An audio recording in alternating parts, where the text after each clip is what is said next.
সালমান শাহ হত্যা করে নাই, সালমান শাহ হয়েছে। আমার হাজবেন্ড এটা করাইছে আমার ভাইরে দিয়ে। সামিরা দরজা খুলে দেয়, তারপরে ডন জাভেদ ওরা ঝাঁপিয়ে পড়ে সালমানের উপরে। শাশুড়ির ভাড়া করা 12 লাখ টাকার কিলারে হন সালমান শাহ। দীর্ঘ 29 বছর পর বেরিয়ে আসছে সালমান শাহ এমনই চাঞ্চল্যকর তথ্য।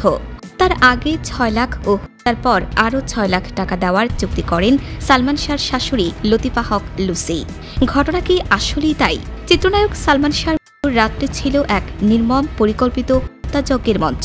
নারকীয় হত্যাযজ্ঞের সে রাতের লোহমর্ষক বর্ণনা দেন সালমান শাহ হত্যা মামলার 11 নম্বর আসামি রেজবি আহমেদ ফরহাদ। দীর্ঘ 29 বছর পর অভিনেতা সালমান শাহর অপমৃত্যু মামলা রূপ নিয়েছে মামলায়। এরপরই নতুন করে আলোচনায় দীর্ঘ 28 বছর আগে 1997 সালের রেজবির দেয়া একটি জবানবন্দি।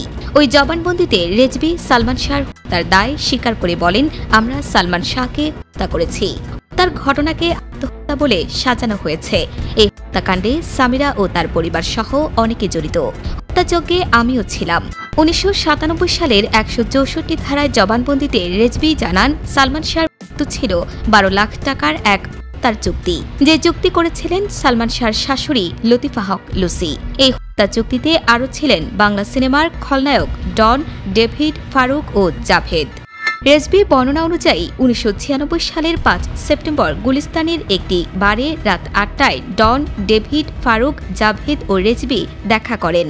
ওই দিন ছাত্তার ও সাজু নামে আরও 2 জন ছেলে আসে। এরপর ফারুক আসে। 2 লাখ টাকা বের করে জানান, সামিরার মা এই টাকা দিয়েছেন, সালমানকে করার জন্য মোট 12 লাখ টাকা দেবেন। কিন্তু 2 লাখ টাকা নিয়ে ফারুকের সঙ্গে ডনের কথা কাটাকাটি হলে ফারুক বেরিয়ে যান এবং কিছুক্ষণ পর আরও 4 লাখ টাকা নিয়ে আসেন। রেজবি জানান, ফারুক বলেন, কাজের আগে 6 লাখ ও কাজের পরে 6 লাখ। এরপরে প্লাস্টিকের একটি দড়ি, সিরিঞ্জ, ফুলবার ইত্যাদি গুছিয়ে নেওয়া হয়। তার লোহমর্ষক বর্ণনা দিয়ে রেজবি বলেন, রাত 2:30টায় সালমান শাহর বাড়িতে যান ডন, ডেভিড, ফারুক, আজিজ ভাই। রেজবির দাবি, সে রাতে ঘুমন্ত সালমান শাহর উপর ঝাঁপিয়ে পড়েন হত্যাকারীরা। নারকীয় হত্যাযজ্ঞে উপস্থিত ছিলেন সামিরা, সামিরার মা লুসি এবং আত্মীয় রুবি। ঘুমন্ত সালমানকে ক্লোরোফর্ম দিয়ে বেহুশ করেন সামিরা।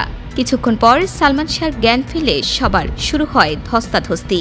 এ সময় সালমান শাহর শরীরে ইনজেকশন পুশ করতে বলেন আজিজ ভাই। সালমানকে হত্যা করার পর সিলিং ফ্যানে ঝুলিয়ে দেওয়া হয় তার। 1996 সালের 6 সেপ্টেম্বর মাত্র 25 বছরে রহস্যজনক মৃত্যু হয় ঢালিউড চিত্রনায়ক সালমান শাহর। এতদিন মৃত্যুকে অপমৃত্যু বলে উল্লেখ করেছে একাধিক তদন্ত কমিটি।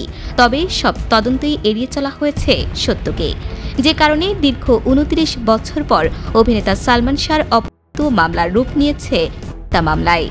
সালমান শাহ হত্যা মামলায় সর্বমোট 11 জনকে আসামি হিসেবে উল্লেখ করা হয়েছে।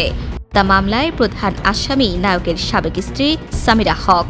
অন্য 10 আসামি হলেন প্রযোজক আজিজ মোহাম্মদ ভাই, খলনায়ক ডন, নায়কের সাবেক শাশুড়ি Latifa Haque Lucy, David, Javed, Farooq, Mayfair beauty সেন্টারের রুবি, আব্দুস সাত্তার, সাজু ও রেজবি আহমেদ ফরহাদ।